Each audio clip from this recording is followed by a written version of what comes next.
No one really tells people that have anxiety what it is. And this is why very often people don't have a specific trigger they can point to. So they're trying to pin it on their outside environment. But the truth is that they are deficient, usually in... Gary Brecka. He's a human biologist who spent 20 years working in life insurance, predicting when people are going to die to the nearest month. And now he's on a mission to extend your life. A couple of days ago, someone did a swab inside of my mouth. What was that test, and why did I do it? You did it to look at whether your parents gave you a gene mutation. And it's one of the most overlooked things in all of modern medicine because it's this deficiency that leads to some of the most common ailments that we suffer from. Mental illness, ADHD, OCD, manic depression, bipolar, sleep disorders, very severe gut issues. I mean, there are so many that don't seem to be fixable with conventional therapies or dietary changes because very often disease is not happening to us, it's happening within us. And I'm not going to stop getting the message out to the masses, because I just think about all the times I could have made a real material change in somebody's life and I didn't have the opportunity to do it and felt like I was, sitting behind a thick glass wall just watching blind people walk into traffic. Now I got a chance to make a difference. So what are the simple things that we can be doing to prevent us even getting these chronic diseases? So there's 5 things that I would commit to doing on a regular basis. Number 1 is upon waking, I wanted to invite in Dr. Carrie Sada, who's going to give me those results of my test. I want to know if there's any sort of health implications that I should be aware of. Okay. So that right there is an issue.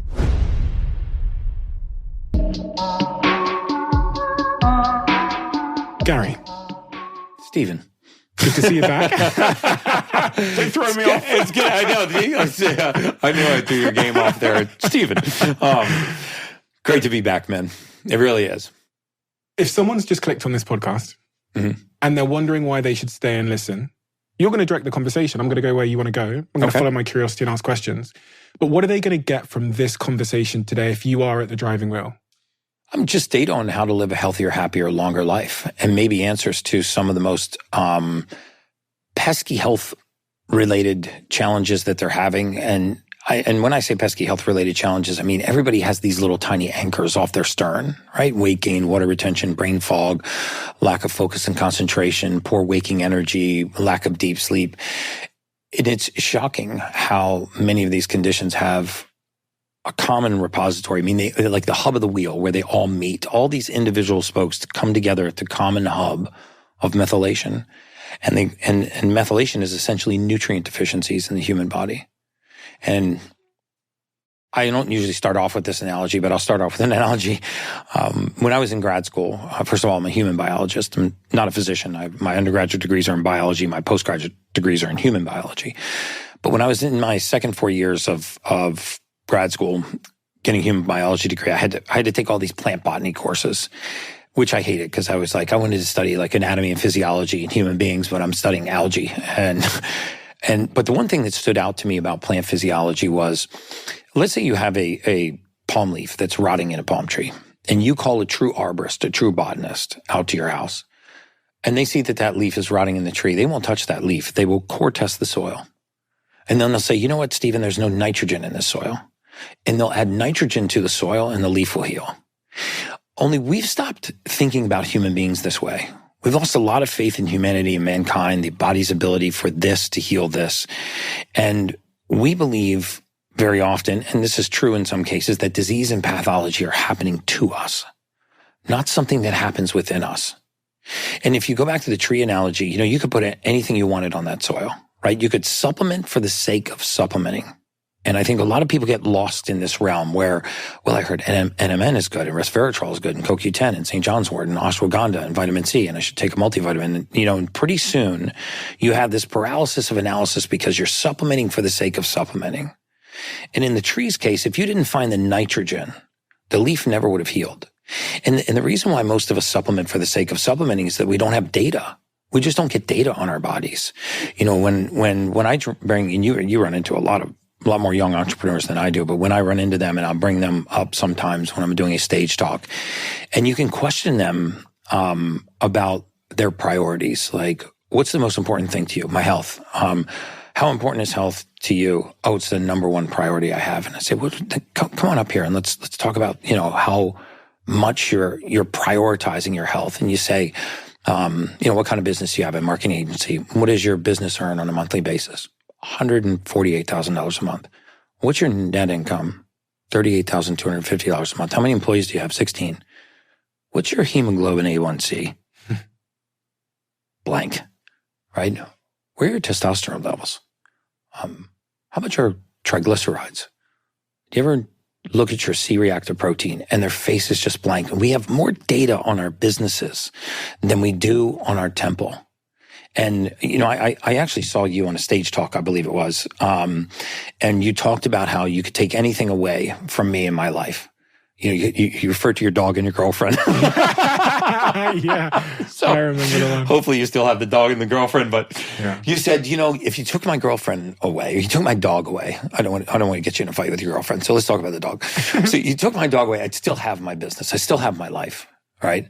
But if you took away my health, I'd lose everything, right? And I think most of us don't realize the importance of it until it is taken away. And so recognizing that the temple is the most important vehicle that we have, I just really encourage people to get data, basic data on their body, so they have some kind of roadmap, so they are supplementing for deficiency, not just the sake of supplementing, and that they're getting the most out of their body, because that's what they're going to get. That's how they're going to get the most out of their business. You know what I mean? Just picking up these little tiny anchors that are nibbling away at productivity. People that suffer from ADD and ADHD don't really realize that ADD and ADHD very often are not attention deficit disorders or attention deficit hyperactivity disorders. They're actually attention overload disorders. And we characterize people that have ADD as not being able to pay attention. But the truth is they don't lack the ability to pay attention. They lack the ability to pay attention to so many things. And if we understand that this is an overactive mind, not a mind that's trying to pay attention to too many things, then we can go about quieting the mind and not stimulating the central nervous system to match that pace of the mind, which is kind of what Adderall and 5-ANs and amphetamines do when you take them for ADD and ADHD. So if we understood that as normal or as good as we think we feel, we have no idea how good normal feels until we find the missing raw material in our body and we put it back. You want to see magic happen in human beings? Find the raw material that's missing and put it back in their body. And by raw material, I mean simple things. Depending on who you talk to, there's 72 minerals. I think 16 of those are essential minerals. There are 2 essential fatty acids. There are 8 essential amino acids. It is astounding how many people are clinically deficient in some of those basics. And then they go searching in all of the esoteric super supplements and red light therapy and NAD boosting supplements, and they're actually just missing that one of those raw materials: basic essential amino acids, basic fatty acids, and basic minerals. And that's where all human beings should start. And then from there, we should do some testing, biomarkers in the blood. In my opinion, every human being should do a genetic methylation test, the very same test that you did, whether they do it through me or not. A genetic methylation test is a test you'll do once in your lifetime, and it will tell you exactly what raw materials your body can convert into the usable form and what it can't. Because in human beings, just like in that tree analogy, when you have a deficiency, you get the expression of disease. When you talk about deficiencies, it brings me back to something I think we talked about briefly last time, which is it makes me feel like humans are being born broken. Is that true? Because if I'm deficient in something that my body needs, then does that not mean that my body was born broken? It's not that it's born broken. It's just not functioning optimally, right? And all of us have genetic SNPs. We have these, so they're called single nucleotide polymorphs. We have these, our genes, which are coding for enzymes to conduct these different activities in the body. And what is astounding about human beings is how beautifully intricate the human body is. We take one raw material, we put it into a physiologic process, and then we take the waste product from that process and we feed another process, and on and on. So for example, we'll take folate from green leafy vegetables. We'll convert that into methylfolate.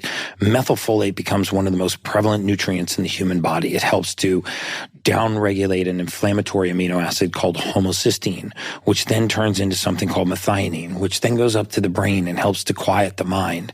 So you start with this green leafy vegetable and it winds its way all the way up to helping you sleep. And it's not that the spinach leaf is helping you sleep. It's what the spinach leaf has become that's helping you sleep. And this sequence of events is called methylation. And what's astounding about methylation is that in many cases when it's broken, while we can't fix the gene, we can just supplement for its function. So the most common gene mutation in the world, which we talked about last time on your podcast, MTHFR, affectionately called the motherfucker gene. 44% of the population has this gene mutation. I talk about it all the time. And it's a simple inability to convert folic acid and its derivatives, folate, into the usable form called methylfolate. Well, it's very easy to supplement with methylfolate and very inexpensive, I might add, to supplement with methylfolate. And deficiencies in methylfolate are linked to all kinds of conditions, including neural tube defects, because it's not folic acid that prevents neural tube defects. It's methylfolate that prevents neural tube defects. It's what the body converts it into, the usable form. And so when we look at methylation in the human body, we get an exact roadmap of what we need to supplement with so that we're not wandering around just supplementing for the sake of just supplementing. You mentioned the entrepreneurs that you meet, that you bring up on stage, and you ask them various questions, and then you ask them about sort of biomarkers in their body. What are the simple biomarkers you think that everyone needs to understand? Because, listen, I'm not a chemist, I'm not going to be a biologist. Yes. So if there's a couple of them, I can probably get my head around them and stay on top of them, but I can't stay on top of everything. Yeah, so there I would say three. Okay. Number one is what's called glycemic profile, which is a check of how well your insulin and sugar metabolism is. Yep. And it has three markers: glucose, hemoglobin A1C, 3-month average of your blood sugar, and insulin.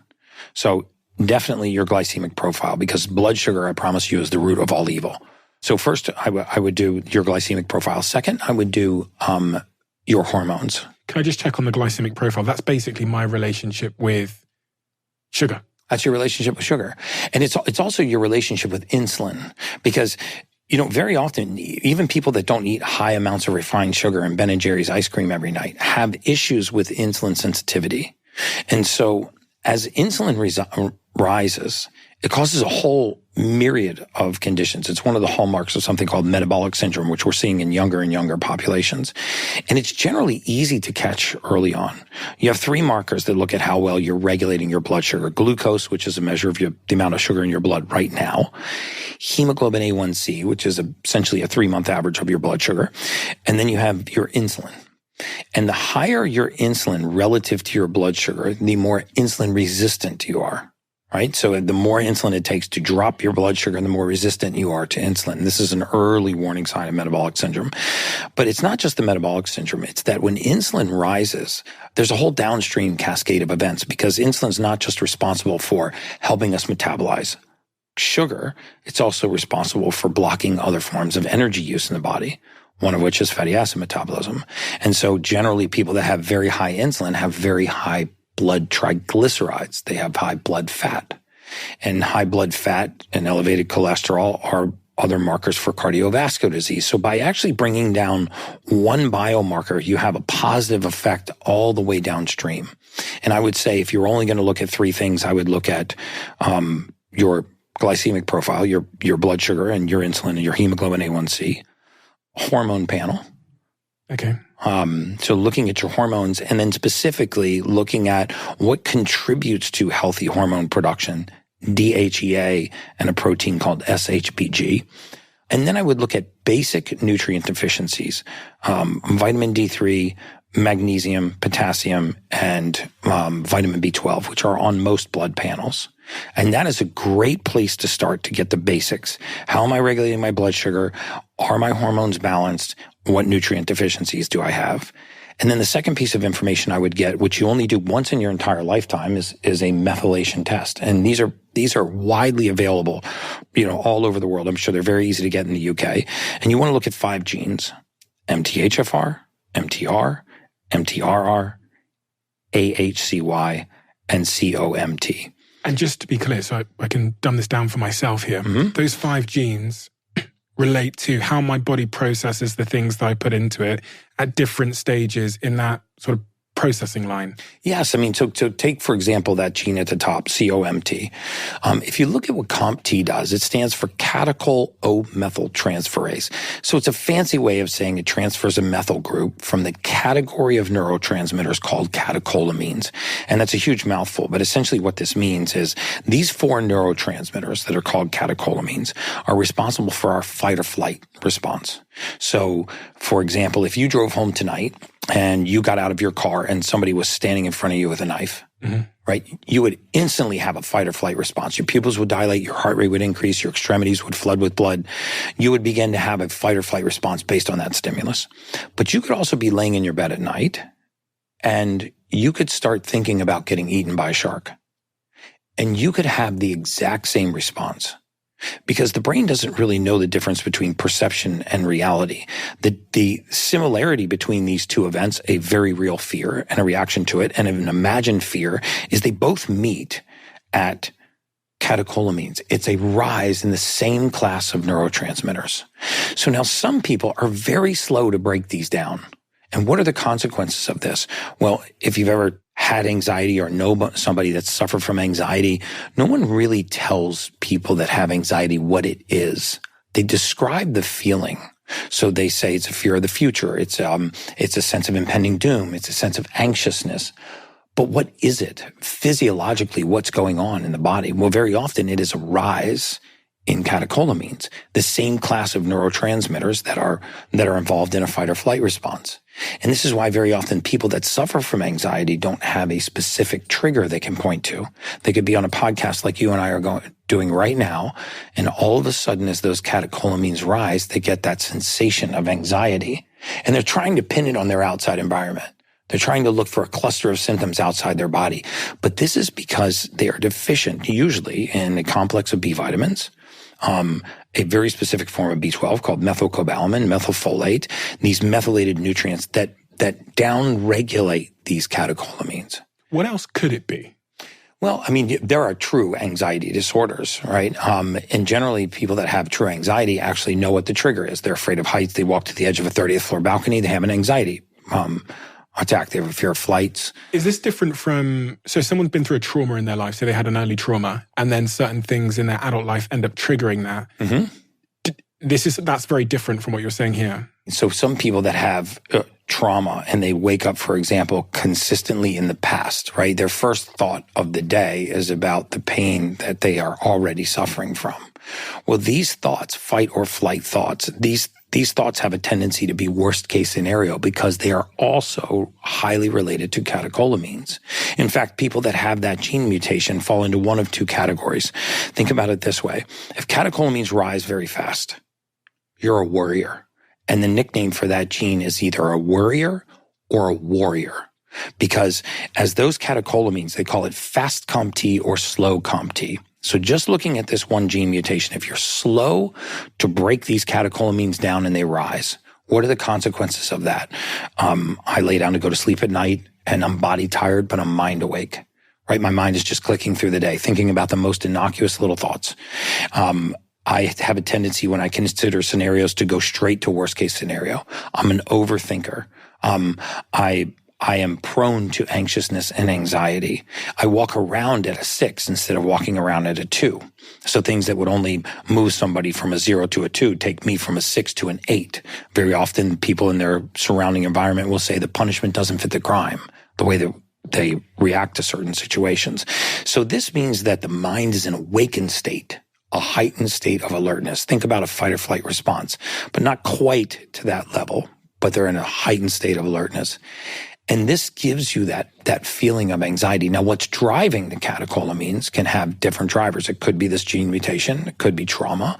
It could be the presence of a real fear. It could be that you're claustrophobic and stepping on a crowded elevator. But for people that have not isolated trauma in their life. They have a tendency to consider worst case scenario. They find that their mind is very active at night, interrupts their sleep. Or if they get up to go to sleep at night and they go back to bed and they can't fall asleep because their mind is awake, thinking about the most innocuous little thoughts. They have a tendency to be anxious. They have a tendency to be a worrier. They have a tendency to have feelings of anxiety that are not tied to their outside environment. Those are all hallmarks of that gene mutation. So can I view this as a predisposition? I often wonder why we can all be in the same situation, but we can have entirely different experiences. In the case of anxiety, some people, as you report, just for some reason, they're just more anxious in the modern world than some other people aren't. The modern world has changed. We use screens and we have notifications and we have all this stimuli. They're struggling more in the modern world than others. What you're suggesting is that they could have a predisposition to worry more because of these catecholamines? Because of the catecholamines, yes. Because of these catecholamines. Norepinephrine, epinephrine, ephedrine, dopamine. One of those we also call adrenaline. And so you have the main driver of behavior and you have catecholamines, and we all know that adrenaline does in the body. So when these four neurotransmitters are not downregulated, right, then our mind is awake and it is very often fearful. Think about somebody who has a sensation of impending doom or anxiety without any trigger. And the other hallmark is they will have had it on and off throughout their entire lifetime. Even when they were a child. When they were a child, they might have understood the complex sensation of anxiety, but they had that sensation. And then as they grew to be an adult, they understood that this is anxiety. I mean, when you're a child, you're just fearful, right? I mean, you don't know how to explain to your mom, hey, I'm worried about something that might happen in the future. That's probably not likely to happen. That's never happened, but I'm still afraid it's going to happen. It's a very complex emotion, right? So they've had it on and off their entire lifetime. It's very hard for them to point to the specific trigger that causes it. The majority of the time, if they tried anti-anxiety medications, they don't work. They just make them feel like a zombie.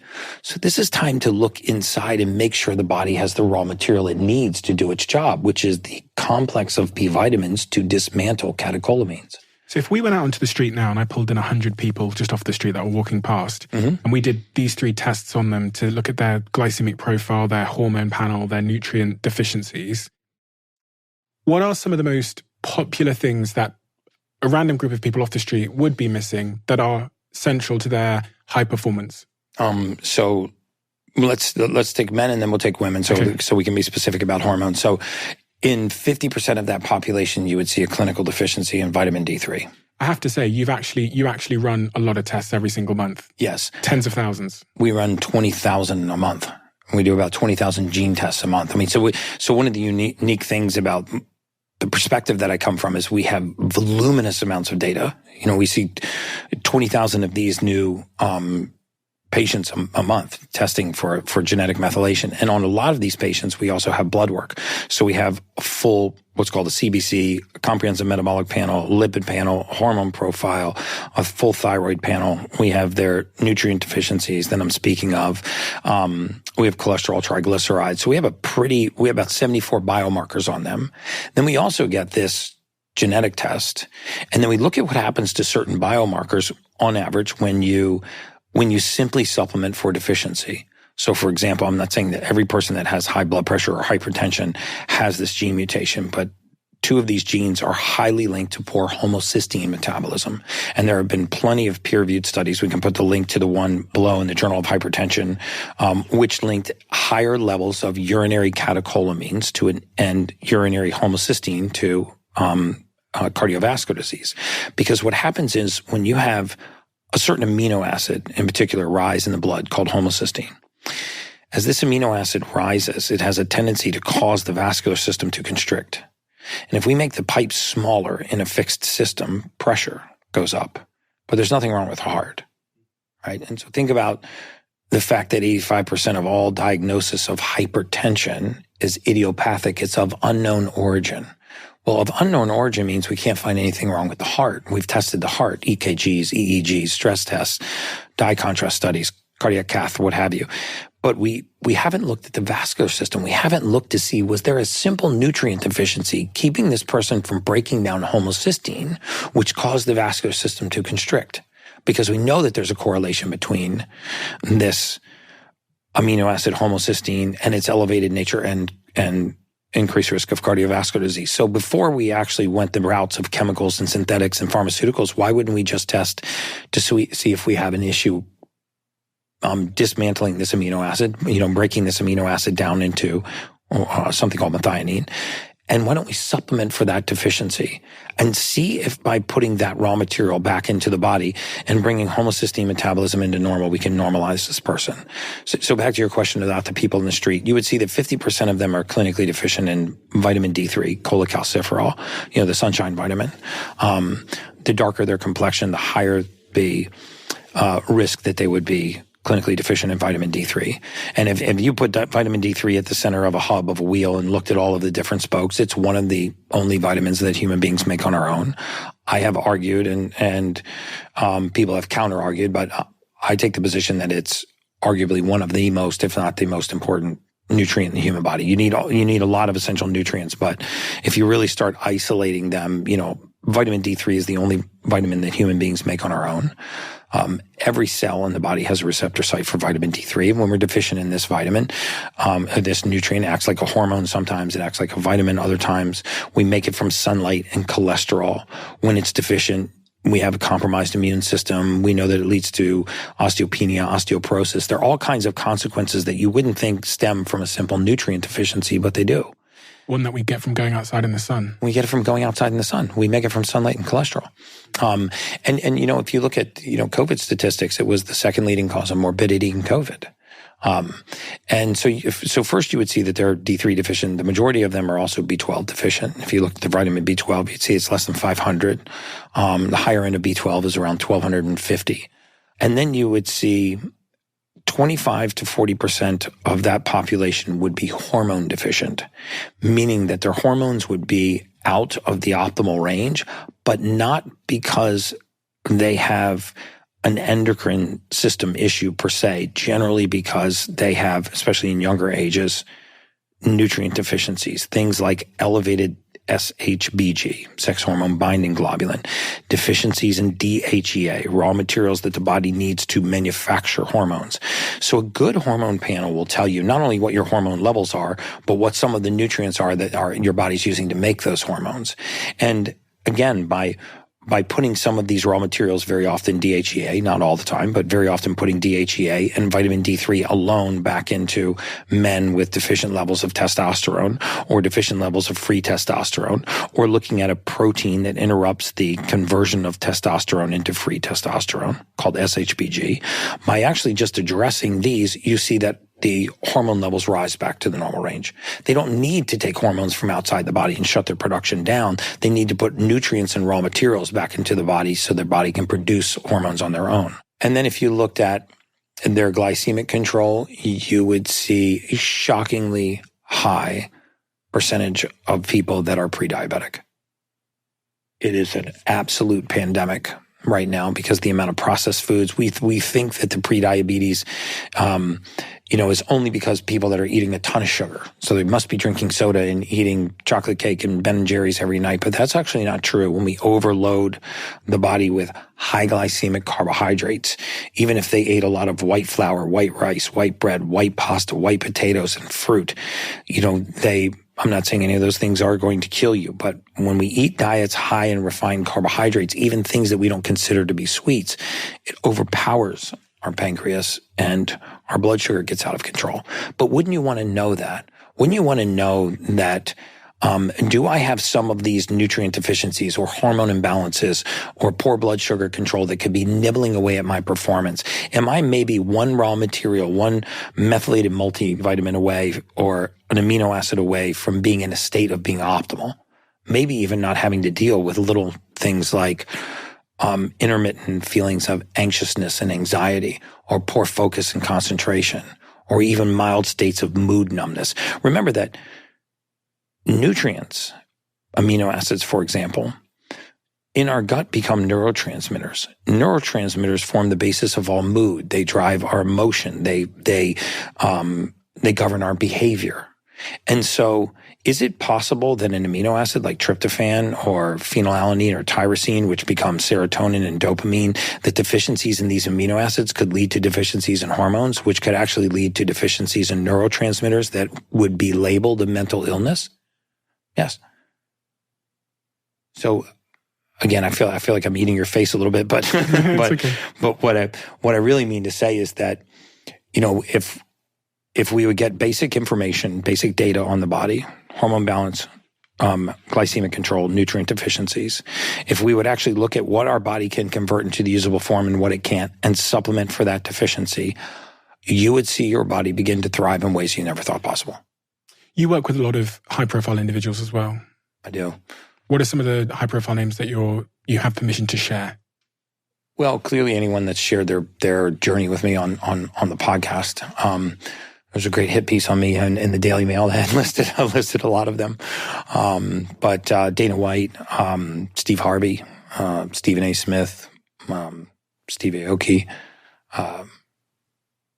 Kendall Jenner and I were on one of her Hulu specials together running some IVs.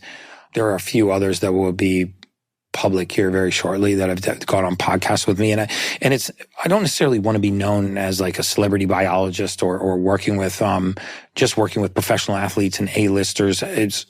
My message is actually for the non-woke biohacker. Like, I don't feel like my job is to sit here and impress you with how smart I am. I feel like my job is to put information out to the masses that is educational enough to inspire them to make a change.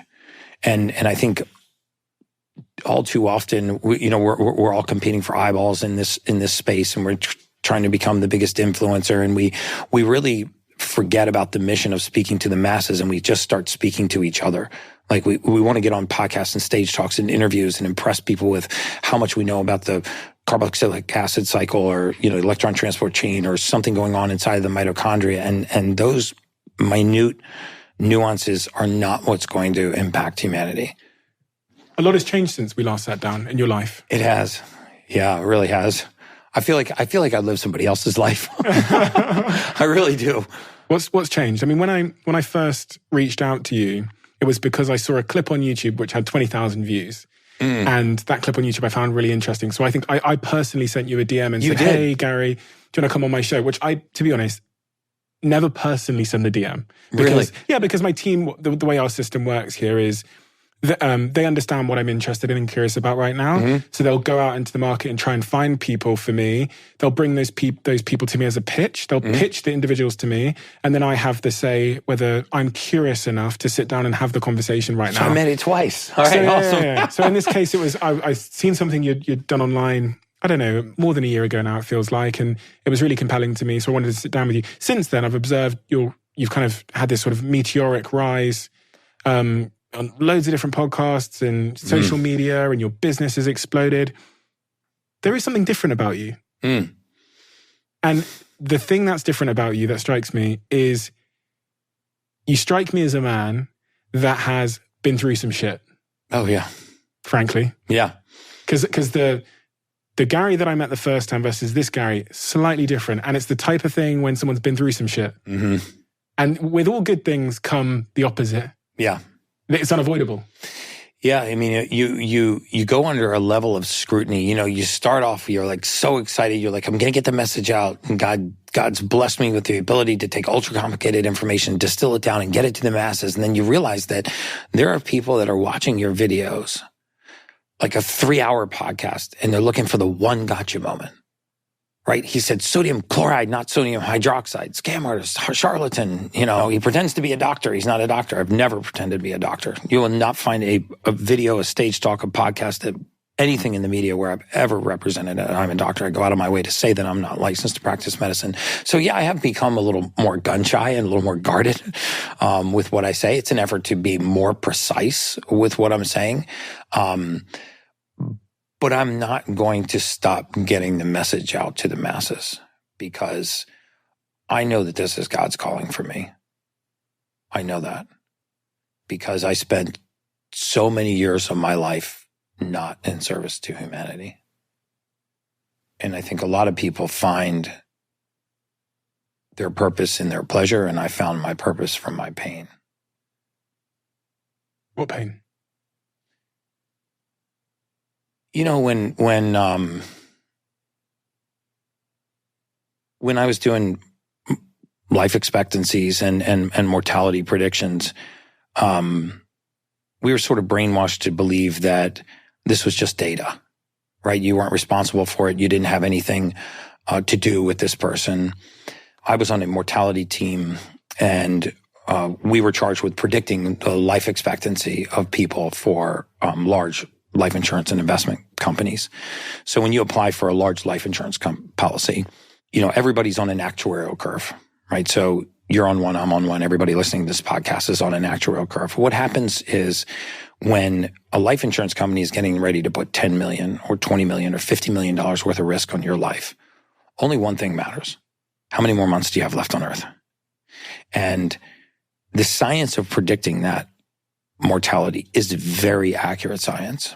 I get a lot of flack about it, but if you want to know how accurate life insurance companies are at predicting death, just look at what happened during the 2008-2009 financial services crisis.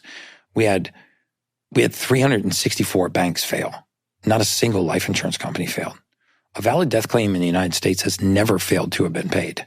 They are some of the most solvent institutions in the world. There's not another financial services enterprise anywhere on the planet that would take that level of risk on one variable. I mean, you have an investment fund. You wouldn't put that level of risk on a single variable, right? How many more months does this person have left on Earth? And they have data that no other medical enterprise has. They have data that no other collegiate university has, not even the government has. They know the day, the date, the time, the location, and the cause of death for millions and millions of lives. So they know what leads to early mortality. And so, how do they get your sort of health biomarkers to overlap that with? Well, first of all, they do a blood test on you. So if you've ever had a large life, I'm not talking about term life insurance where you get $100,000 or $200,000 or even $1 million term life insurance policy. I'm talking about permanent universal life or whole life insurance. Also annuities. When you, there's something in the States called a SPIA, a single premium immediate annuity, where you give the insurance company, for example, a check for $1 million. They guarantee you an income stream for life. Well, how do you think they're determining that income stream? They're predicting how many more months you have left on Earth. And they use morbidity factors and comorbidity factors. And yes, they factor into your recreational profile, your demographic profile. It's not as simple as a blood test or a gene test. But essentially what you do is you start on a curve in a pool of 1,000 lives that are similar to yours. And your life expectancy is the dead center of that curve. So if your life expectancy is 200 months, that means in 200 months, you have the exact same chance of being dead as you do of being alive.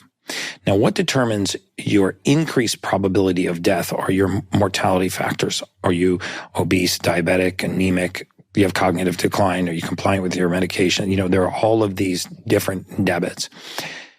And then there are certain debits that we call comorbidities. Right? So if you're hypertensive, that was a debit. If you were diabetic, that was a debit. If you were obese, that was a debit. But if you were hypertensive, diabetic, and obese, it wasn't 1 + 1 + 1. It was 1 + 1 + 1 = 10. Right? These were massive comorbidity factors. My job was to read the medical record and do the medical record extraction. And we had incredible data on these people. You saw their trust. And you saw their wills, their trusts, their divorce decrees. You knew that they were treating their children differently in their estate, bank accounts, brokerage accounts, tax returns, and their medical records. And you have recent blood work on them. But when you read a medical record on somebody, there's more than just their height, weight, and blood pressure and the medications that they're on. You really start to get a profile for the person. And a lot of times I felt like I was really getting to know these people, oddly, because I had so much personal information on them. And, you know, a lot of these people came alive to me.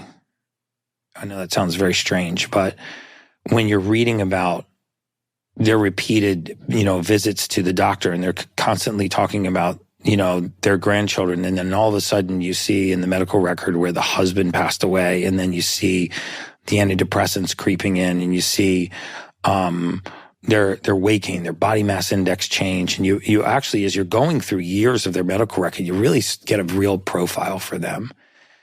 And I started to realize that there were human beings on the other side of these spreadsheets.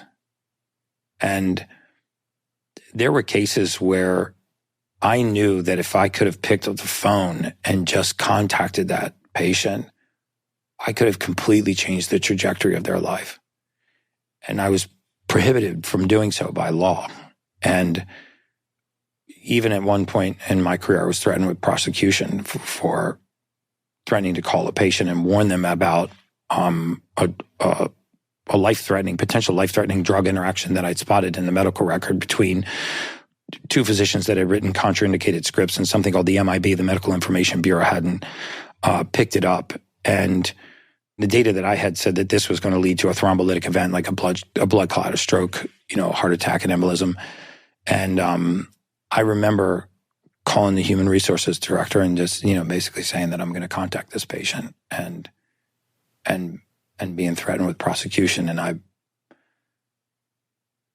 think about it a lot, and I just think about all the times I could have picked up the phone and just made a real material change in somebody's life, and I didn't have the opportunity to do it. And a big part of my career felt like I was, sitting behind a thick glass wall, just watching blind people walk into traffic.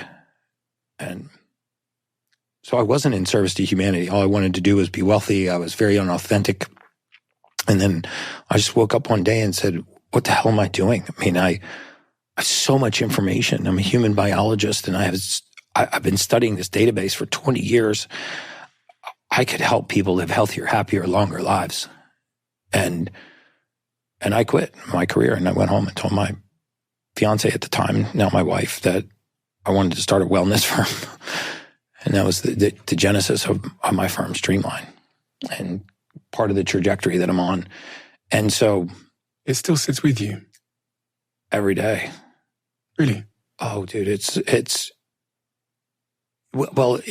with me in a good way, because, whereas before, it's really hard to imagine, somebody coming into your office and going, hey, Gary, oh my God, remember the Mrs. Smith life expectancy we did 13 years ago, you did this life expectancy, it was 188 months. You predict 188 months. She died in 184 months. Oh my God, you did a great job. It's amazing. That claim just paid. And I'm like, is it really amazing? When you start to realize that was somebody's, it was like somebody's sister or somebody's daughter, somebody's mother, you start to realize that I allow myself to be brainwashed and just think that it was data and forget that there was human beings on the other side of the spreadsheet. And so now, I'm sorry, I'm getting emotional, but now I wake up every day and I open my eyes and I go, fuck yeah, I got a chance to make a difference. And I talk about the research and the fact patterns that we saw in predicting death, and I want to counter those so that we can extend life, so we can help people live longer, healthier, happier lives.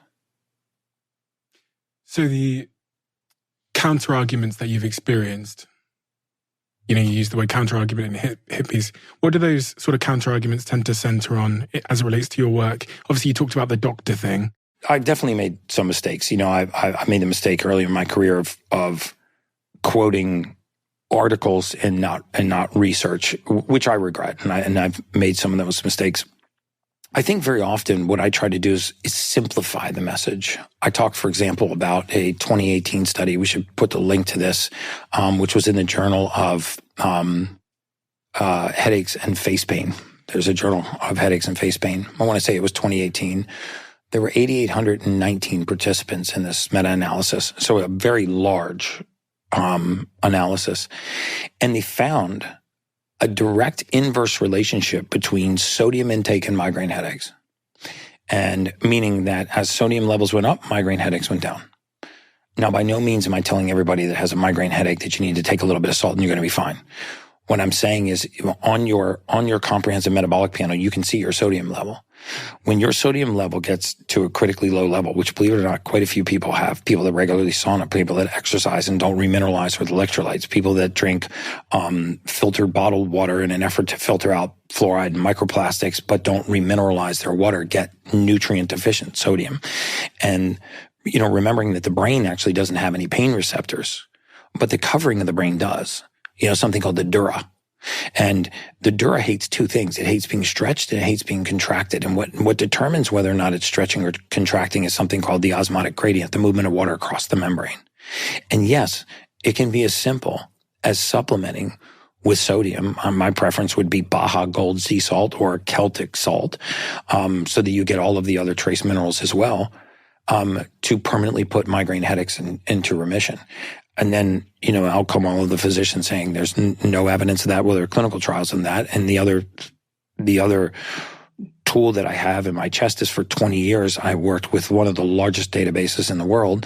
And we're at the point now where we see 20,000 new gene tests a month. I don't know many clinics that are that busy. So we have voluminous amounts of data. We see what happens when you have high homocysteine and you put a patient on an amino acid called trimethylglycine, and the homocysteine comes down, and then they go to their doctor and their blood pressure is normalized. Not once, not twice, not anecdotally, thousands and thousands of times. You see what happens to people when you bring their hemoglobin A1C and their insulin back down into the optimal level and their triglycerides return to normal and their risk for cardiovascular disease declines. You see what happens to C-reactive proteins when people take simple things like silica clays and activated charcoals. And so I want to keep getting the message out that very often disease is not happening to us, it's happening within us. And very often it's happening because of deficiencies in the human body, not pathology in the human body. And, in the United States, we're by far the largest spender on healthcare. We spend $4.5 trillion a year on healthcare in the U.S. We have the highest infant mortality rate. We have the highest maternal mortality rate. Even though we lead the world in flu vaccinations and and breast cancer screening and colorectal screening, we also lead the world in cancer. We're ranked 52nd in life expectancy. We're ranked 39th in healthcare delivery. We're one of the most obese nations on the planet, twice the rate of obesity of any other civilized nation. And yet modern medicine being, medical error being the third leading cause of death, is where we're going to get information on how we extend our life. And I watched in medical records, I've probably read thousands of times more medical records than most physicians because I read medical records all day, every day, 6 days a week for almost 20 years. And I would see what would happen when simple deficiencies would be mistaken as a pathological condition. And I've talked about these a lot. Like clinical deficiencies in vitamin D3 for prolonged periods of time eventually present as rheumatoid arthritis-like symptoms. People get joint aches and pains and stiff and sore ankles, and they have a hard time making a fist. And when you're speaking to the wrong physician, very often a doctor will diagnose you based on your medical history. Not before they do SED rates and rheumatoid arthritis, actual blood checks. They'll say, you know what, Stephen, you've got rheumatoid arthritis, and they put you on things like corticosteroids. And in the mortality space, we had data. So we had data on all of these pharmaceuticals. So we knew the trajectory of hormones and cell walls and cell membranes and production of vitamin D3 when somebody took a statin and reduced cholesterol. And we looked at, the studies will look at cholesterol in a complete vacuum. So LDL cholesterol high, so that's bad. Let's bring LDL cholesterol down with a statin so we decrease the risk of cardiovascular disease. But then you have a concomitant outcome where you're reducing the ability for the body to make hormones and cell walls and cell membranes. And so you buy yourself a consequence downstream. When really, if we go back to just studying the physiology of the human body, in the mortality space, I don't think I saw a single centenarian once. And we processed hundreds of these death claims. I don't think I saw a single centenarian that at the time of death did not have clinically elevated levels of LDL cholesterol. So it begs the question, is simply having high LDL cholesterol a marker for longevity, or is it a marker for cardiovascular disease that needs to be intervened with a chemical or a synthetic? And And these corticosteroids that people are put on, very often they're anti-inflammatory in the beginning, but then they eat the joint like a termite. And so these were resulting in voluminous amounts of joint replacements so accurately that we were able to predict that the course of some of these medications would result in a joint replacement in roughly 6 years. And so we would artificially advance people's age 6 years, and we would actually schedule the joint replacement for them. And then we would reduce what's called their ambulatory profile, how well they ambulated, how well they moved. And as we reduced their mobility, we could bring in all of these diseases that exacerbated with reduced mobility. And in my mind, I'm just watching all this happen. I wanted to call these people and say, I'm not qualified to do that because I'm not licensed to practice medicine, but I wanted to call them and just say, Mrs. Jones, stop taking the corticosteroid, start supplementing with vitamin D3, get your B12 level to here. Let's fix your hormones because this is killing your red blood cell count and this is what's leading you to be so exhausted. And no one was looking at these basic nutrient deficiencies that we would see run in blood work that would cause all of these diseases to exacerbate, and people were succumbing much earlier to death or to the loss of their health span. How many records do you think you saw in your time where you saw the full picture? I would be working on 2 or 3 of these, 4 of these cases at a time. Some were shorter cases, some were longer cases, thousands. I mean, thousands. And in the tail end of my career, I started to manipulate the record artificially just to see what would happen to the life expectancy. I would never submit that as a report, but I would say, what if I fixed the anemia? What if I actually just corrected the D3 deficiency?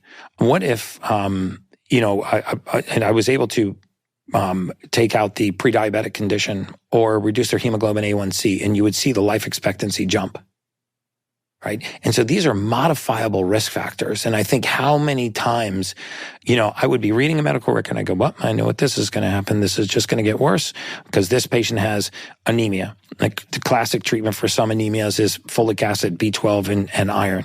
And they would give them folic acid, B12, and iron, and it wouldn't correct. And they give them folic acid, B12, and iron, they wouldn't correct. Folic acid, B12, and iron, wouldn't correct. And they wouldn't realize that that person can't process folic acid. If they gave him methylfolate, methylcobalamin, and iron bisglycinate, the anemia would correct. But these are all sort of symptoms of further upstream issues, right? Mm-hmm. Like a decision that someone has made in their life typically, mm-hmm. that has caused them to develop these conditions which far down the stream, like the tree you talked about with the bad leaf.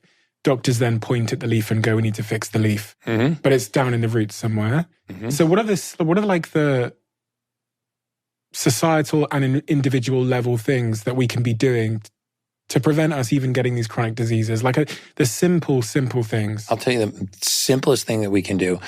First, we should think about having an invisible fence around us, right? Like a little force field. And we should filter things before they make it to the temple. Because either we can filter things for the temple or we can let the temple be the filter. So you can drink tap water, and if you drink tap water, your body will filter out the fluoride, the chlorine, the microplastics, the pharmaceuticals, or you can filter your water before you drink it, right? And take one toxic load off your body. So what I would say is probably 5 things that I would commit to doing on a regular basis. Number 1 is upon waking, I would drink a mineralized water. I would take 10 ounces of water and I would add either a Celtic sea salt or a Baja Gold salt to my water. The reason for that is that most of us are deficient in some or several of the trace minerals in our body, the boring ones, boron, manganese, molybdenum, selenium, and stir it up and just whack it back. And the second thing I would do is... You're not talking about table salt here? No, not sodium chloride. No, I'm talking about Baja Gold sea salt. That's probably the best salt that you can put in the human body because it has all 91 trace minerals. It's tested down to 250 parts per billion for microplastics and glyphosates. Only about 75% of that sodium crystal is actually sodium. The rest of them is all of these trace minerals. You can get very close to that with Celtic salt, right? And if you can't get Celtic salt, then you could move to a pink Himalayan sea salt. The problem with pink Himalayan sea salt recently is that a lot of it has heavy metals because it's coming out of China. So I would say the best salt is Baja Gold. A great salt is Celtic salt, and a decent salt is pink Himalayan sea salt. Forget table salt. I would just get that permanently out of your life. Okay, so number one, I have my bar. Mineralize. And then number two, I would take a DHEA, EPA fish oil supplement or a fatty acid supplement with DHEA or EPA oil. An MCT oil. I would take a fatty acid oil in the morning. An omega supplement. An omega. Omega-3. An omega-3 supplement.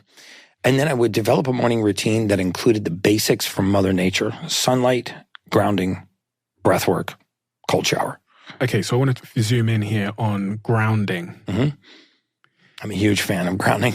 My girlfriend grounds. And again, listen, my girlfriend's much smarter than I am. It transpires because everything she says, I think I said this to you last time, everything she says to me, eventually I sit here with like a neuroscientist a year later and turns out she was absolutely right. And I thought she was a little bit cuckoo for thinking that getting outside in the morning and putting her feet on the ground were at all beneficial. But I've been told time and time again it is. What is grounding and why does it help?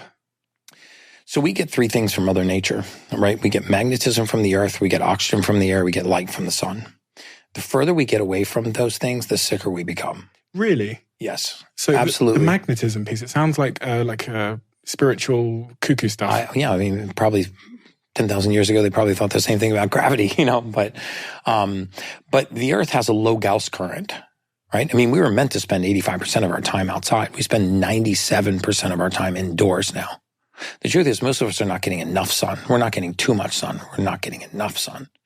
And, because of the way we eat and seed oils and everything that are oxidizing in our skin, our cancer rates are exploding, but not because of our sun exposure. It's because of our diet. And we could talk about that later. But when you touch the surface of the earth, when bare feet touch bare soil, grass, sand, we discharge into the earth.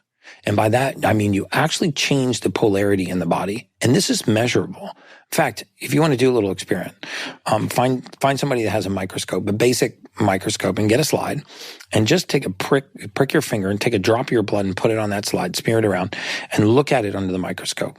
I think I have a video of this on my Instagram. And what you'll see when you look at your blood in real time is you'll see most of your red blood cells are stuck together and clumped up. Not clotted, but they're attracted to each other. Because when cells have the same charge, they repel. When they repel, it increases the amount of surface area that cell has to contact the outside environment. So now it can exchange waste, it can eliminate waste, detoxify, repair, can regenerate. So imagine that you have bloodstream full of red blood cells and they start to get opposite charges. So they attract. And when they attract, they touch. And everywhere that they touch, that cell loses surface area to exchange with the outside environment. When you touch the surface of the earth for a few minutes, you will repolarize those. Prick your finger 10 minutes after you come inside, put it back on that same slide, look at your blood. It's going to look like eggs slithering around in a bowl of oil. They will bump into each other and they'll be sliding around, but they will not be clumped together and stuck. So what's going on then? It must be coming through my feet? The charge coming through my feet. Yeah, so you're actually discharging into the earth. You're exchanging ions. It's a low Gauss current. So like a magnet, you're exchanging ions with the earth and you're discharging. You're grounding. What if I live on the ground floor? Do I still have to go outside? Yeah, so you got to touch bare dirt, soil, grass, sand. Why can't I, if I live on the ground floor, why doesn't the floor in the lower floor of the house? Because that insulates you from the Earth's magnetic field. There's usually steel, concrete, wood. There's other barriers, tile, asphalt. There are things that actually prevent you from actually contacting the surface of the Earth. There are grounding mattresses that you plug into the ground wire, and then that ground wire, if you look at how the grounding a circuit occurs, at some point is running directly into the ground. There will be a pole in the ground that is connected, usually by copper, to that wire and connected to your outlet to ground that outlet. Can't I just get some kind of mat that has the same charge? You could get a PEMF mat. But again, one of the things I get a lot of flack of is saying that you have to buy all of this expensive equipment. So there's two ways to do it. You can buy a pulse electromagnetic field mat, a PEMF mat. I have one. They cost about $5,000. So if you got $5,000 lying around, it's one of the best investments you can make. You put it in your bed, you go to sleep on it, you run a low Gauss current at night. It will help get you into a deep sleep.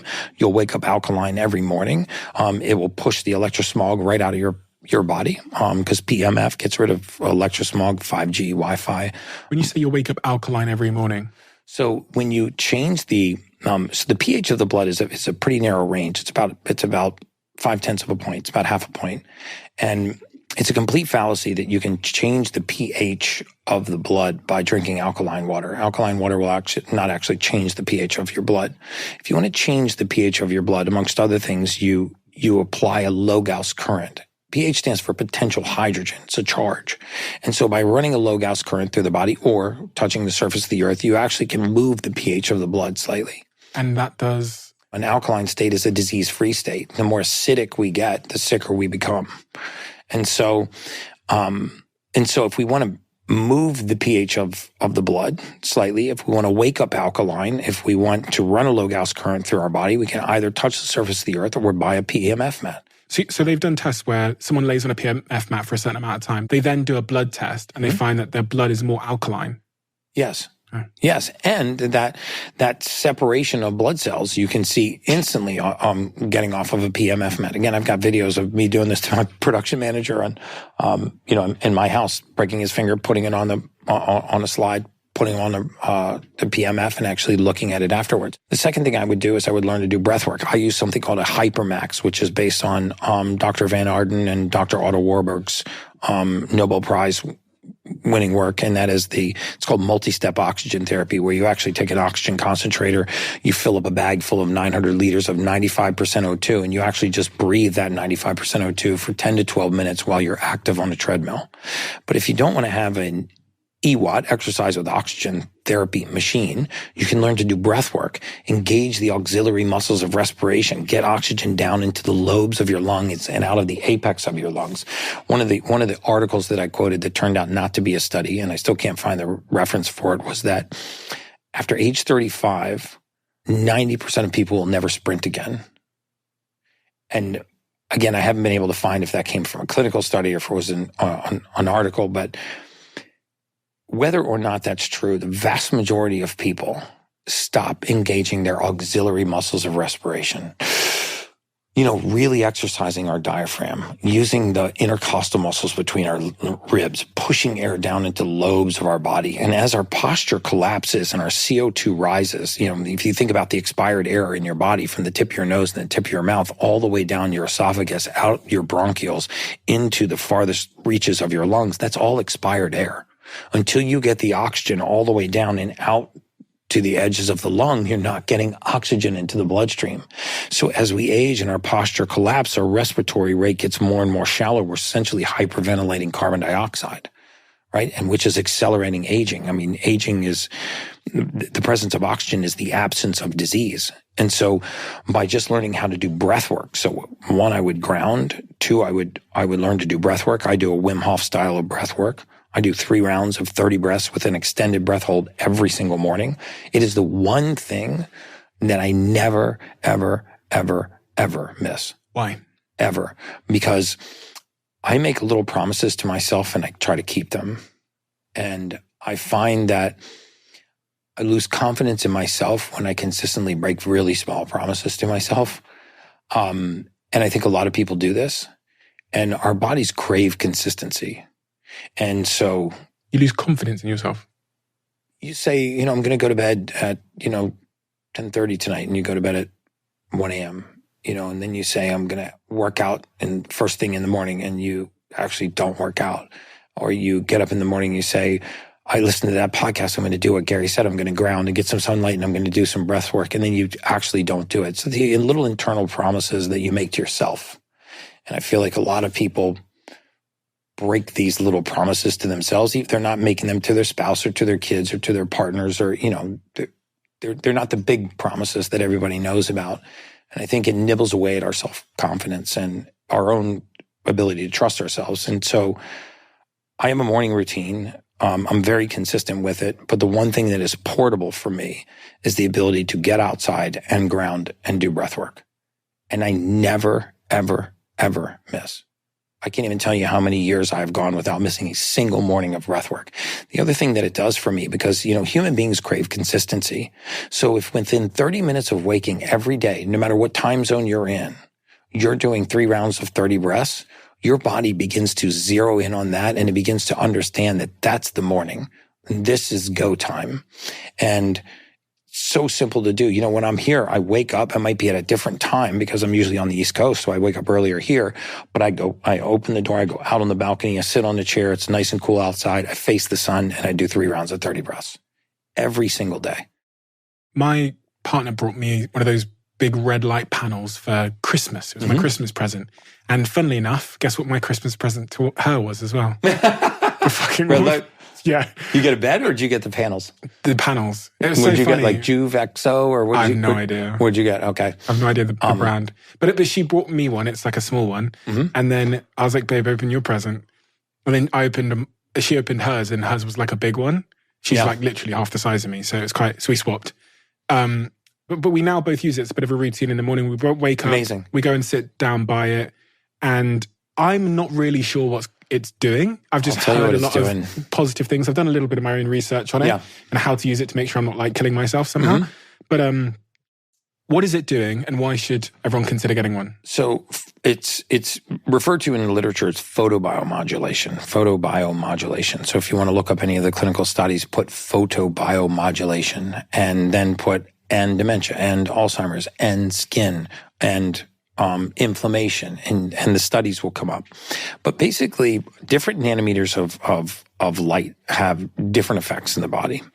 And so they are well researched and publicized to reduce inflammation, increase microvascular circulation, so the smallest of the capillaries in our body are affected by light. They have a very specific effect in the mitochondria, the powerhouse of the cell. So if you actually went through the wall of a cell and into the cytoplasm and found the mitochondria, and you went into the mitochondria, you'd see that there's a motor in there that's spinning around. It's called the Krebs cycle. And this motor, when it spits out energy called ATP, essentially it has 2 choices every time it makes a revolution, right? It can either create 2 units of energy, or it creates 36 units of energy. It's either 16 times more efficient or 16 times less efficient. And what determines that is whether or not oxygen enters that cycle.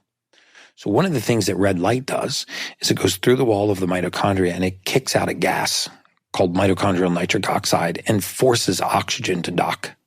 So when you get into a red light therapy bed or use red light therapy panels, one of the things that's happening is you're essentially forcing oxygen into the mitochondria. You're forcing the oxygen to use mitochondria and release a gas called mitochondrial nitric oxide. This is also measurable, by the way. You can get saliva nitric oxide strips. You could put it in your mouth, and before you got in a red light therapy bed, you could look at the saliva, the amount of nitric oxide in your saliva, and you'd see it's like a pale kind of yellowish pink. Then you get in one of those red light therapy beds for 20 minutes. And about 10 minutes after you get out, test it again. You'll see that your nitric oxide levels are through the roof. That's a positive sign that the mitochondria has thrown this gas out and brought oxygen in. And it's to imagine what happens in a cell when you give it 16 times the amount of energy.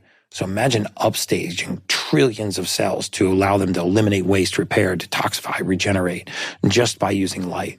It also has a very positive effect on collagen, elastin, fibrin.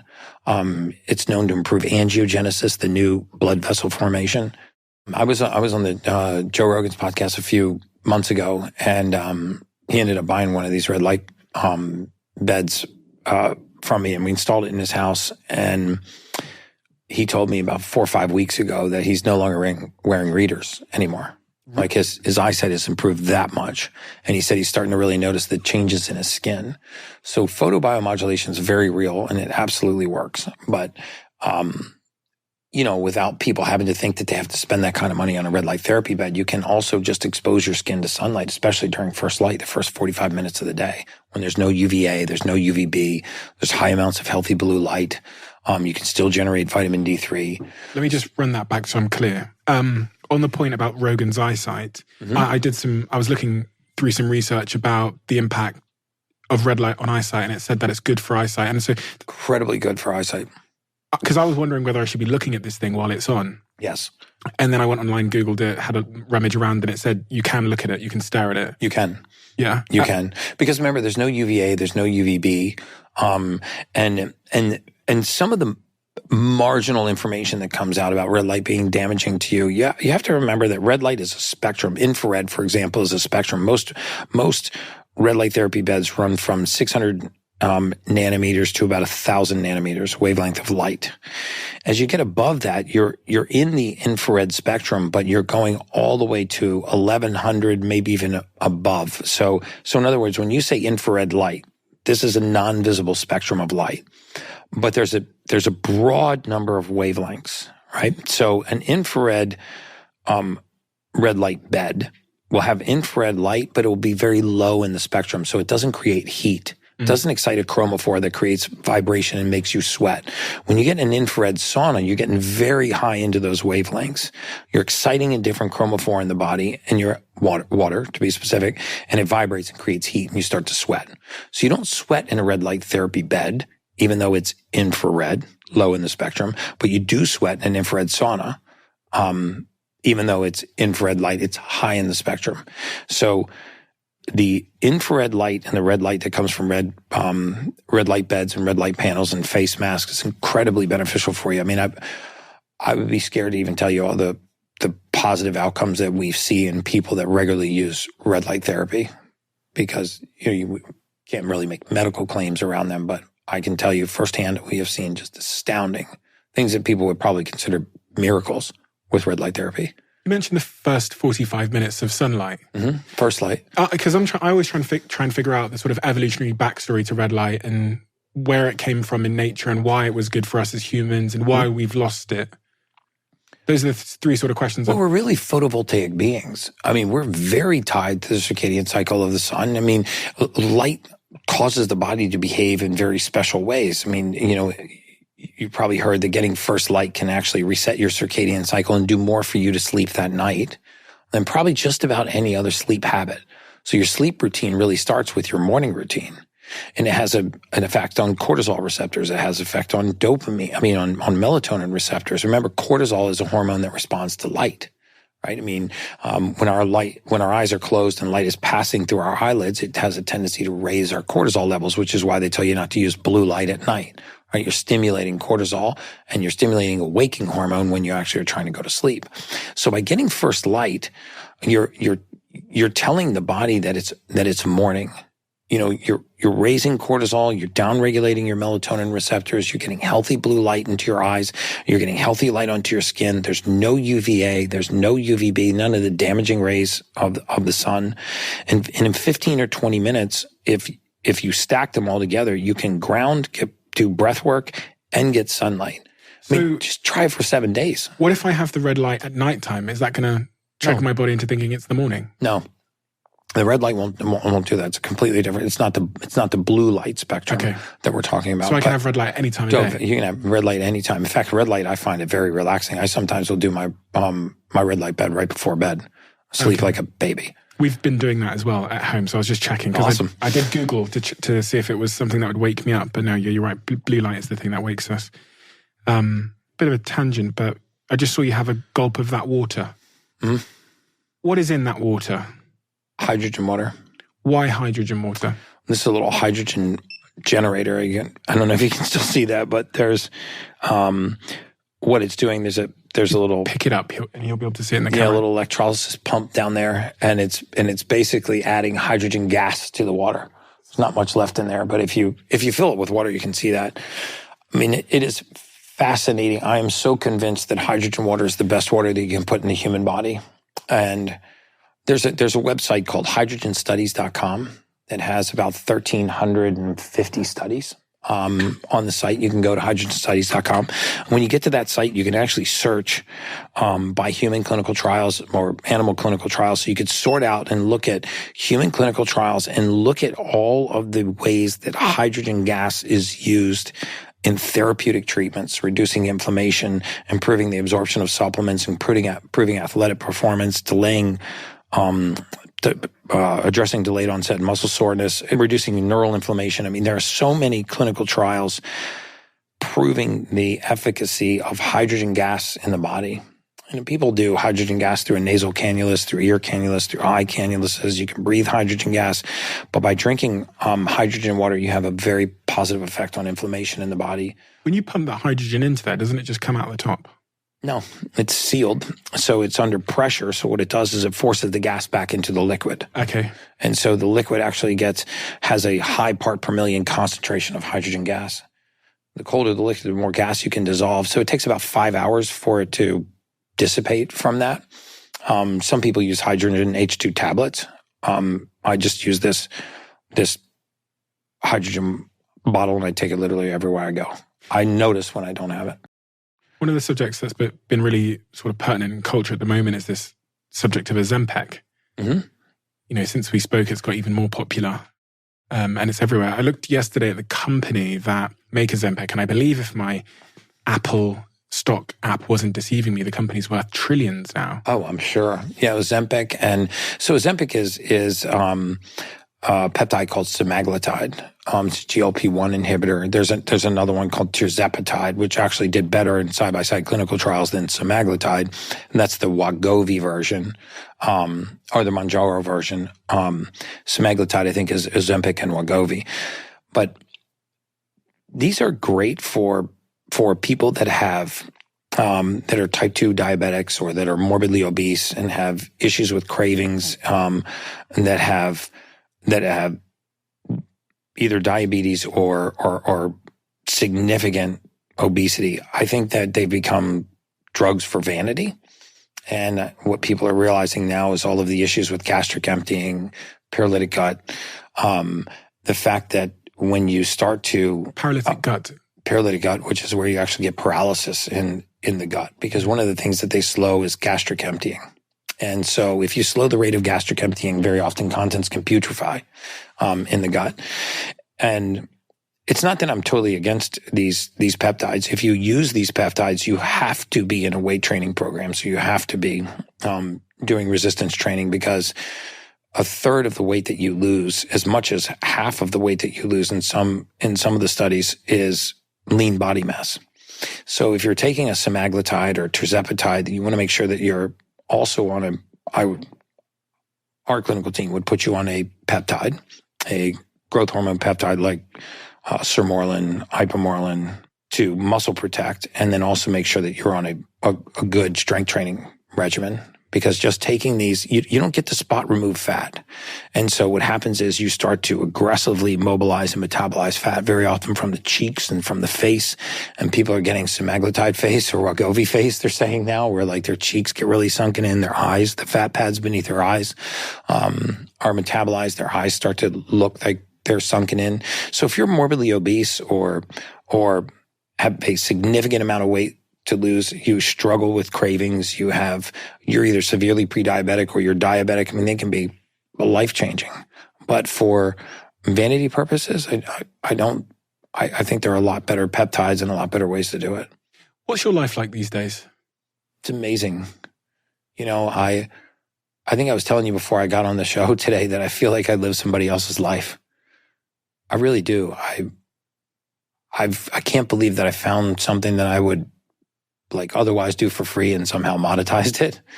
And you must feel the same way, you know, when you're doing a podcast and, you know, your message starts to resonate, the caliber of people that it attracts. I mean, the rooms that you get to get in. And for me, I have an insatiable level of intellectual curiosity. Like I'm super, super curious. And the fact that I get to sit down with people like yourself, but some of the greatest minds, you know, in the world that are studying longevity, anti-aging, biohacking, cancer, mortality, sports performance. It's just, I pinch myself. I mean, I really do. With our privilege comes our pain. Yeah. What's the pain? You need to be honest with me here, because this is why we did start this podcast many years ago. You know, for me, the pain is that as I've become more popular, I guess, and as the message has resonated, I've become a little more distant from the folks that I initially sought to serve and support. I had a lot more individual interaction in the beginning. And now I just simply can't interact with the number of people that would like me to, that actually do need me. And I've turned my attention to trying to train and support the training of as many qualified people as I can so we can really touch the masses. And I had no idea how much the message would resonate. And it resonated in a way that overpowered my company. And, one of the worst things is kind of collapsing under the weight of your own success. And that didn't quite happen, but, the message began to resonate, and there were so many people coming to take our tests and seek our services that really, really needed us. And I felt the burden of that need. We were, for a period of time, unable to respond. We were overwhelmed, and that turned to vitriol in some cases. That's stabilized now, but, it's kind of be careful what you ask for, because you might get it. But by the same token, I wouldn't change a thing. I feel like the most blessed person in the world. What about the family impact? Because you got kids and all that. That is the greatest blessing for me. My kids are landing at LAX, and within a few hours, they're in the air right now. So I've got 3 children, and the oldest 2 work for me full time. And my daughter just graduated from nursing school. She's starting her PhD in nursing. My son's about 14 weeks behind her. So they're both going for their PhDs in nursing. So they'll both have their doctorate in nursing.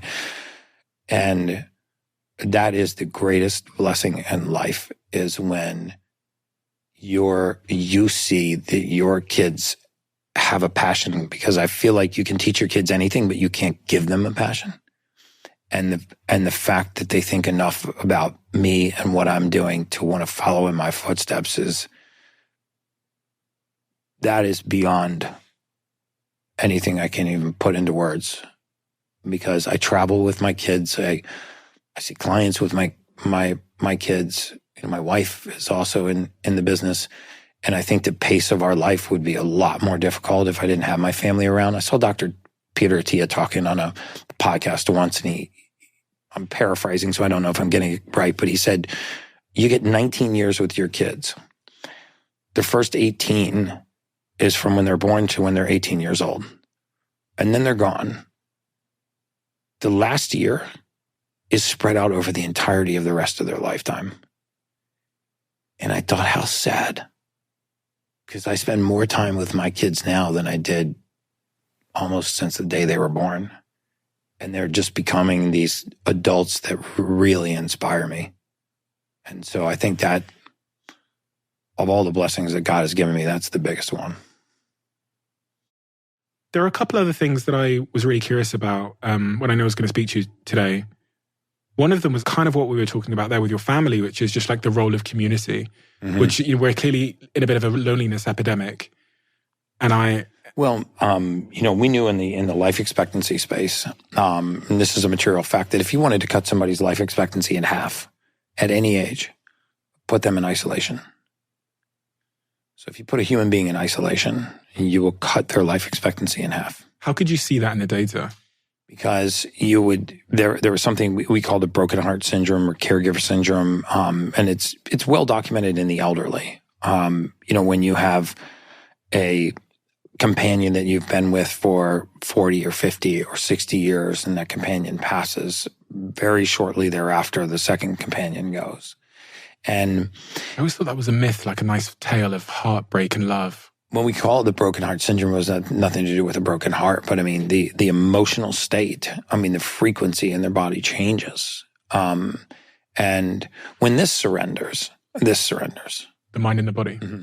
When the mind surrenders, the body surrenders. There's a lot of emerging body of evidence that's actually putting some science behind the theory that emotions can make us sick. And I think everyone believes that, and that stress can actually lead to pathology and lead to disease. But so that when we isolate human beings, it's hard to completely isolate them, but we know when we isolate human beings that it has a dramatic effect on life expectancy. Some of the worst science and research that we do is when we study components of the body or cells from the human body in isolation. You take a cell out and you put it in a petri dish and you look how it behaves in vitro, and then you assume when you put that cell back into the body that it's going to behave that way, because cells exist in communities too. They exchange with their outside environment. They eliminate waste. They repair. They detoxify. They're a very active community. And so, the impact of community has a meaning all the way down to a cellular level. They do animal studies on this kind of thing, right? Oh yeah, no question.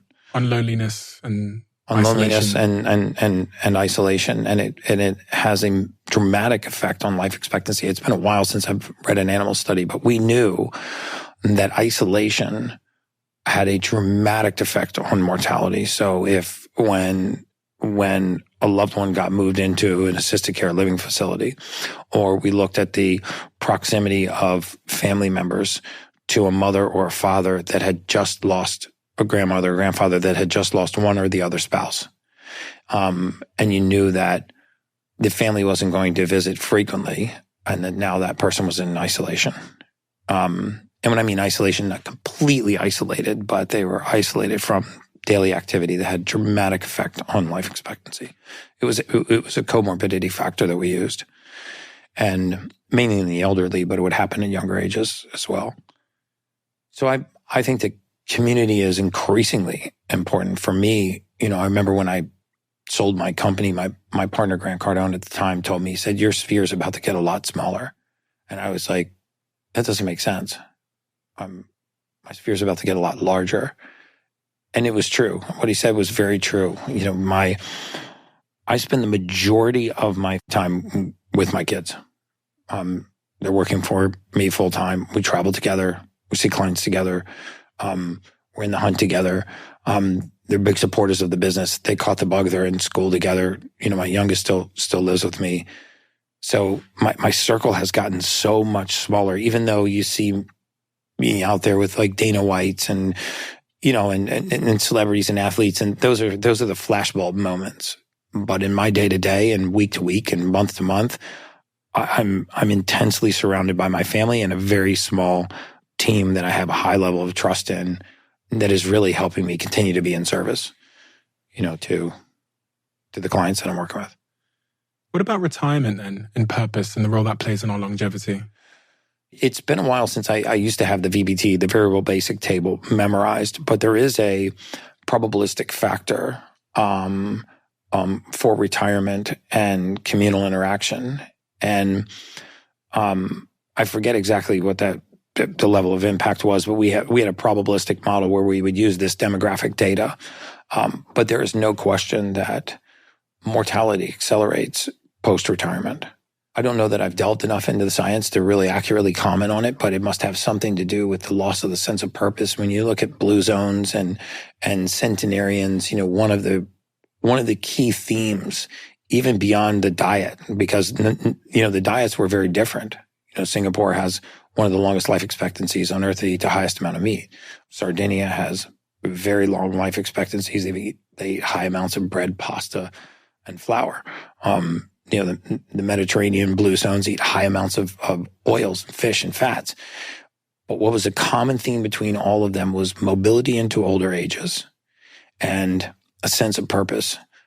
And there was no such thing as assisted care living facilities, where assisted care was when grandma and grandpa moved back in with their kids and lived with the kids until the day that they died. And maybe her purpose was just to get vegetables that night for dinner. Grandpa's purpose was maybe to continue to make belts for a leathersmith down the road, but they had a sense of purpose. When you think back to your job in life insurance and the role that you had, is there any parts of it that you look back on now and you think about the industry that are unethical? Because you can't reach out because of law and privacy to these people, as you've said. That would be a violation of a variety of different sort of policies and stuff. But is there anything else within the practice of it that you find unethical? Just the fact that, I wasn't allowed to have any contact with the patient or the treating physician. And I understand for good reason, because most of the people that are doing this work are not licensed to practice medicine. They don't want them jumping into the practice of medicine. But when you notice things that are obvious, and that maybe, that a doctor would have appreciated that phone call. Oh my gosh, I didn't know that she was on that other script. Thank you for calling me. I mean, it wasn't to besmirch them or take over their practice of medicine. But I really wish that the database would see the light of day. The databases that are used in predicting mortality, in my opinion, could change the face of humanity.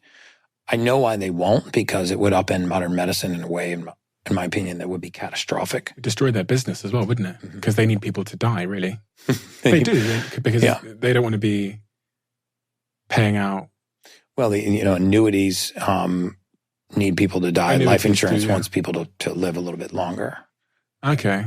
Oh, yeah, because the longer they live, the more they pay. The longer they live, the more they pay. But annuities want... But annuities... You've put down a deposit, basically, so they want that deposit. Guarantee me an income stream for life. Wow. So if you could kindly expire tomorrow, that would be good for me.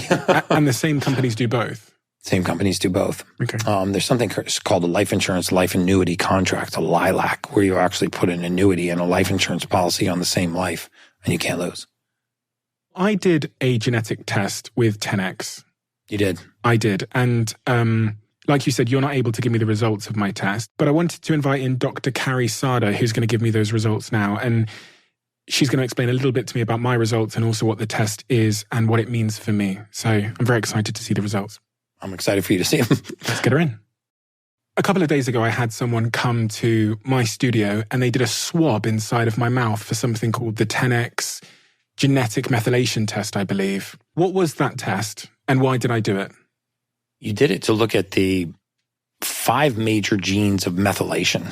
So remember that if we pulled your entire genetic code, we would get a lot of non-actionable information. I could see that you have dark olive skin, you have dark eyes, you have detached earlobes, but there's nothing you can do with that genetic information. We want genetic information that's actionable. So while you can't go in and fix the gene, you can very often supplement for its function. And the genes of methylation are very special because they code for the process of converting one raw material into the usable form. So in other words, we take in folic acid or its derivatives, but we convert it into a usable form called methylfolate. And so this process is called methylation. It's the most important process that human beings go through. We do it 300 billion times a day. And when you have breaks in certain genes, this means that your body is not converting one raw material into the usable form. And this causes a deficiency. And very often it's this deficiency that leads to some of the most common ailments that we suffer from. Dr. Carrie Sada. Hello. Thanks for having me. Could you give us a little bit of your bio and your background? Sure. My original training was surgical. It was obstetrical and gynecology. And I just found that more chronic disease was happening and people weren't really getting better. And so my specialized training has been in functional medicine, kind of a more holistic approach. I have 2 master's degrees in this and met up with Mr. Brecka 8 years ago now. It's been a while. And in a small room, and we started up looking at these genetic tests and reasons that people were not getting better. So I've got my test results here, which, full disclosure, I'm yet to see. So Jack over here has put them on my iPad and told me that I can swipe up and look at them. So what am I looking at here and what does it tell me? Okay, so with your permission that we can share that, of course, because that's important. Only if it's good. I'm joking. Well, I do want to tell you, your parents did you a solid. Yeah, they did. You won the genetic lottery. So remember that in genetics, I think people get confused. Genes are like blueprints. So your mother writes half of that blueprint and your father writes the other half. And you're born with that. You'll take that to your grave. So when you do have something that isn't quite exactly what you want it to be, variant is the term that we tend to use. When that does happen, we want to find out ways to work around that. How we color code this to make it understandable is if you have a kind of a normal copy and a normal copy from each parent, that's green. And if you have one copy from a parent that is normal, but one copy that is not, we're going to color that yellow. And you have one of those. And if you have both copies are not normal, that's red. And you don't have any of those, which is great. And the significance to that is the green genes will code 100%. You're good to go. Yellow genes, about 40%. Red genes, 10 or less. And kind of think of it like putting spokes in a wheel. It just kind of clogging it up because these genes do follow a pathway. It's the methylation pathway. I like to think of methylation as activation. Like we talked about, taking something raw, bringing it in and allowing your cells to convert it to what it can use. So if you have any glitches in the pathway, you're not going to be as efficient. So you would want to correct for your one variant gene there. So you come in nicely with that first gene. That's probably the most common one, and that's the real popular one. We kind of take it next level. We follow the pathway all the way up. And the reason why this even matters is because it affects everything on you. It affects how you sleep. It affects, ultimately, down the road, at a deeper level, how you sleep, how your thyroid functions, how your gut functions, how your moods, how you detox, especially heavy metals, how you detox. It affects your inflammation in your body, how well you can fight free radicals. Those are all important things. And that's why this is more than just data. It's real data. So if you do not correct your one yellow, you're not going to be as good at doing all those things, detoxing, fighting inflammation, your gut movement, those kinds of things. And it's a pretty simple fix for you. If you don't activate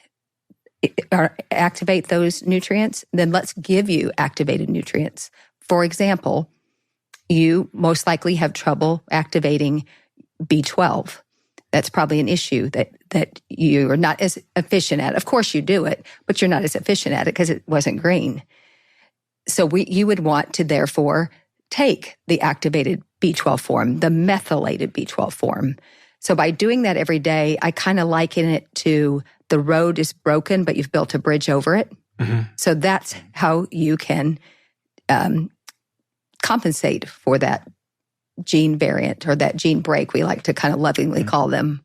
On my results, it says one parent passed on a gene mutation. Which one was it? So that's he wants to know who to blame. So that's the thing. Unless you tested your parents, you're not going to really know who gave you what. Okay. You do know that you had one that gave you a normal gene and one that gave you a variant, and that's why it's yellow. What else does this mean for me on a practical level? Does this mean that I'm going to, I want to know if there's any sort of health implications that I should be aware of? So anytime you have any kind of variant in your methylation, especially in the lower pathway, you have to understand that it is going to affect it all the way up. Okay. So effects can be all the way from simple sleep issues to all the way to not being able to sleep at all. It can be mood, gut issues. Okay. But you can take it out of the loop with the supplement. Are you able to tell me about the worst sort of profile you've seen and the sort of real world consequences of that when all 5 markers of their... Are interrupted. Yeah, we've seen them where there's a heavy mix of red and green. Okay. And this is where you see significant personality alterations, significant what we would refer to as mental illness, severe ADD, ADHD, OCD, manic depression, bipolar.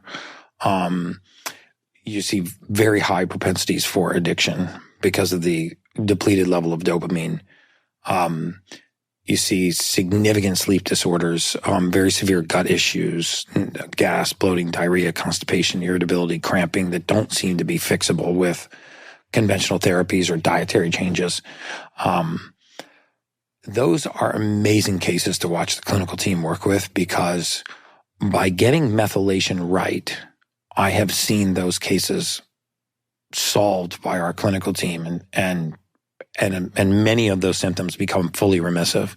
And we get a lot of chances to make good people great, but when you can materially change somebody's life by fixing those gene mutations, that's when you're really making an impact. There's these 5 acronyms here. COMPT, and then it says mind. AHCY, then it says mind. MTRR, then it says upper gut. MTR, that says lower gut. That's the one that I have this yellow one on. And then there's the motherfucker one, I shouldn't say that. The MTHFR, which is mind and gut. These are the 5 sort of factors for methylation, which is really about how I process the ingredients I put in my body. Yes. And I'm guessing that these are at different stages in my body. So the ones that say mind are in my head. The one that says upper gut is sort of higher up in my gut. The one that says lower up is in my lower gut. And then this MTHFR that says mind and gut, that's and the reason is that, remember, these are sequential, right? So I always use the analogy that think of it like a sandbag pass, right? So you have a bunch of guys lined up, and you have one guy that's taking the sandbags off the truck and passing it to the next guy, and he passes it to the next guy, and so on. Well, if early in that chain, he was supposed to take 10 sandbags off the truck, but he dropped 4. The best the rest of the line could do is 6. So in other words, if an early gene like MTHFR, which is early in the methylation cycle, is impaired, it impairs the entire downstream. And if several gene SNPs later, you have another major gene SNP, it will impair things further downstream. And so the reason why MTHFR is one of the worst to have, but the easiest to fix, is because it's the earliest in the methylation cycle. Okay, it's first. Right? It's first. So if that's red, meaning both parents gave you that gene mutation, you could have consequences through the entire methylation cycle. So is that what you tend to see if someone has the... Yes. This is why if you Google consequences of MTHFR or MTHFR and miscarriages, MTHFR and ADD, MTHFR and ADHD, MTHFR and anxiety, you're going to see hordes of articles and clinical studies linking that gene mutation to what seems like a vast myriad of consequences. Well, that vast myriad of consequences is actually related to the gene SNPs that are further downstream, but they're affected because they're not getting the raw material they need to do their job. And in my opinion, it's one of the most overlooked things in all of modern medicine. As simple as this test is, and as easily and widely available as it is, I'm surprised that more frontline clinics do not do this, because people do it once in their lifetime and they supplement for deficiency. And sometimes you see miraculous changes in their life. Gary, thank you. I'm going to put these results, my results, in the description of this episode below, exactly as it is here in front of me, so everyone can see, and the details of how I got the test done, etc., will all be available there for you guys to check out. As you know, we have a closing tradition on this podcast where the last guest leaves a question for the next guest, not knowing who they're going to be leaving it for. And the question that has been left for you is this one. I wish I knew who your last guest was. Okay, so... they said, they're quoting someone, and it says, Kundalini said, be the change that you want to see in the world. What is the change you want to see? It looks like Kundalini. Kundalini. You try and read this. Gandhi said, be the change you want to see in the world. What is the change you want to see, and how will you be it? Wow. Well, I want to see people live healthier, happier, longer lives, more fulfilling lives. And I will be that by continuing to get the message out. And that's why I'm here. And that's what I wake up and do every day. And I can't hold a candle to Gandhi. But I will spend the balance of my adult lifetime continuing to get the message out. Gary, thank you so much. Getting to know you on and off camera, you're such a genuine, true, lovely human. Thank you. And your intent and your intentions are so clear to me and so pure. So, you know, I've had loads of people reach out to me since our last conversation and speak to the value that your advice has had on their lives. Oh, man, thousands and thousands of people. I mean, dude, that makes me... I looked at the last conversation. I looked at my emails around that time. I searched your name. And when I say thousands, I mean thousands and thousands of people that are reporting to have better lives, happier lives because they listened to that conversation. So, that's so awesome. They probably won't be able to reach you. So on behalf of those people, I wanted to say thank you so much for doing what you do, because it's very important. Oh, man. It's not always easy. Yeah. But, you know, it's an occupational hazard. Yeah, it is. Putting yourself out there in the world, as I would know. So thank you so much, Gary. I appreciate your time. Super welcome.